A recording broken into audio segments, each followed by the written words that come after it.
समुंदर जितना गहरा है इतनी ही गहरे राजों को अपने अंदर समेटे हुए है, जिनमें एक पुरअसरार राज मरमिड्स यानी जलपरियों का है।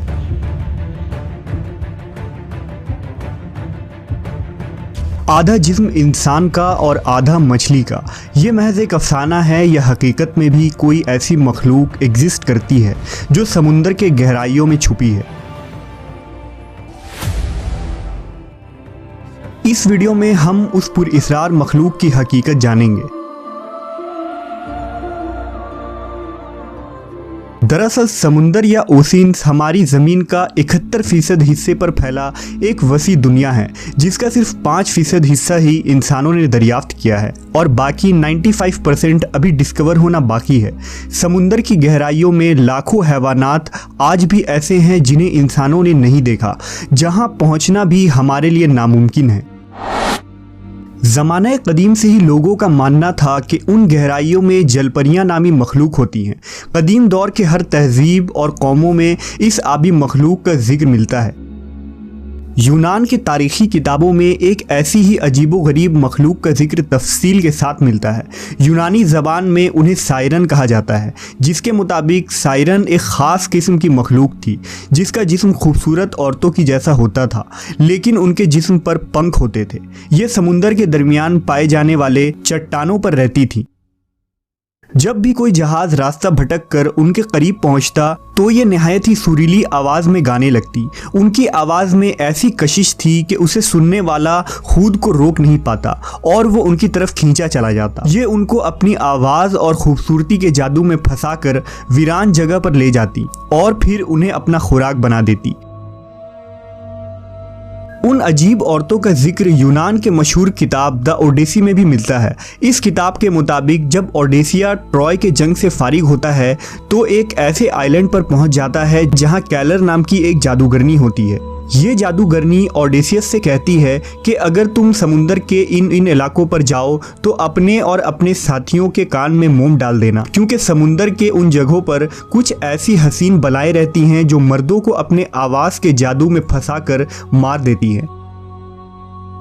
ओडेसियस ऐसा ही करता है और अपने तमाम साथियों के कान में मोम भर देता है, लेकिन वो ये जानना चाहता है कि ये आवाज़ें कैसी होती थी, इसलिए वो अपने कान में मोम नहीं डालता। वो खुद को रस्सियों के जरिए जहाज में बांध लेता है और अपने साथियों से कहता है कि वो कितना भी चीखे चिल्लाए उसे आज़ाद ना किया जाए जब तक कि वो समुंदर के उस इलाके को पार ना कर ले। जब उनका जहाज समुंदर के उस इलाके पर पहुंचता है तो ओडेसियस को वो मधुर आवाज़ें सुनाई देती है।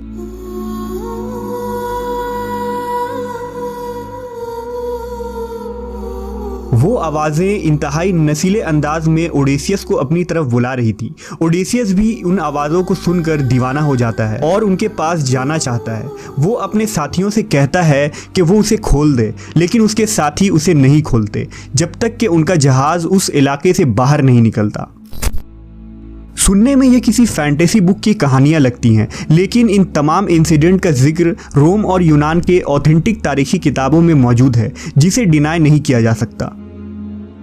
मवर्रखीन के मुताबिक अटार्केटिस दुनिया की पहली जलपरी थी, जिसे कदीम असीरिया के इलाकों में पूजा जाता था। लोक कथाओं में मिलता है कि शुरुआत में अटार्कटिस कोई मरमिड्स नहीं बल्कि एक इंसान थी। वो एक बेहद ताकतवर पुजारन थी जो एक आम इंसान की मोहब्बत में पड़ जाती है। जब वो उसके साथ जिनसी ताल्लुक बनाती है तो वो आदमी अटार्कटिस की ताकत और कुव्वत को झेल ना पाता है और वो मर जाता है। अटार्कटिस को इस चीज़ का बहुत सदमा पहुंचता है। उसके गम में उसने समुंदर में कूदकर खुदकशी करनी चाहिए, लेकिन पानी में जाते ही वो एक जलपरी बन जाती है और कुछ वक्त बाद वो एक खूबसूरत लड़की को जन्म देती है। यही लड़की आगे चलकर असीरिया की रानी कहलाती है, जिसका नाम सेमीरामिस था। रानी सेमीरामिस हैंगिंग गार्डन ऑफ बेबीलोनिया की तामीर के लिए जानी जाती है।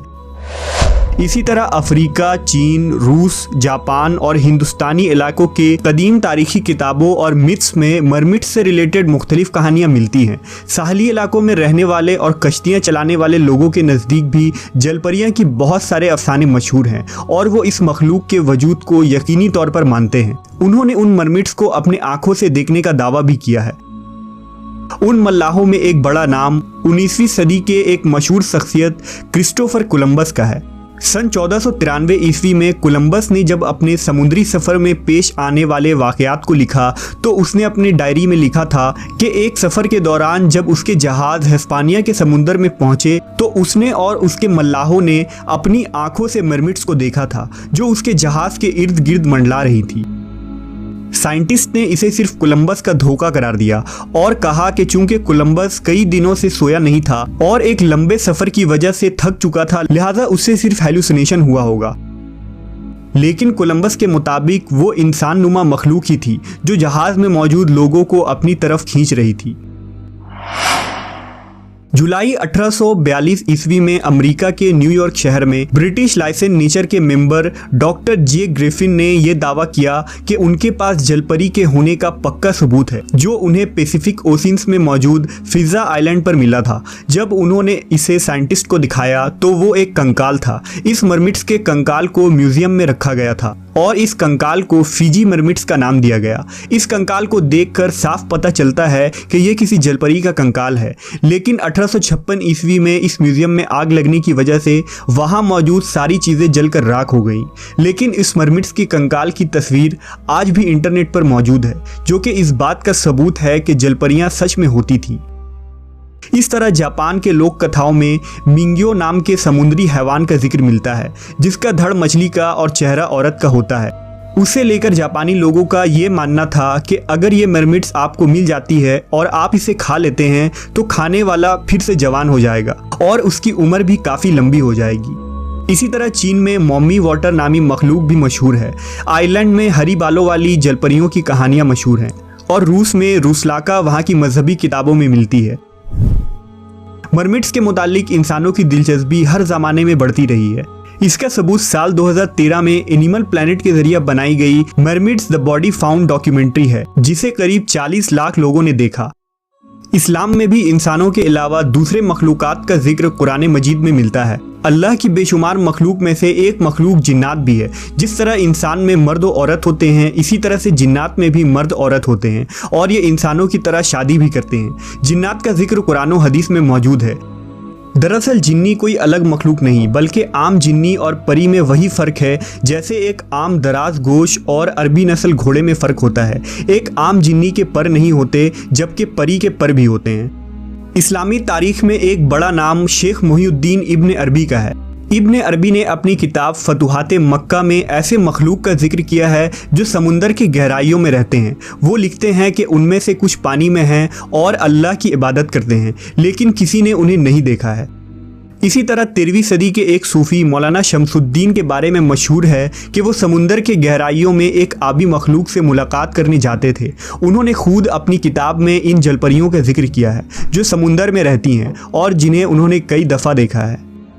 7वीं सदी हिजरी में लिखी गई मशहूर किताब हयातुल हैवान में कमालुद्दीन दमीरी रहमतुल्लाह अलैह ने लिखा कि जलपरी हमारे जैसे इंसान के मुशाबा होते हैं, फ़र्क सिर्फ ये है कि पानी के इंसान के दुम होते हैं।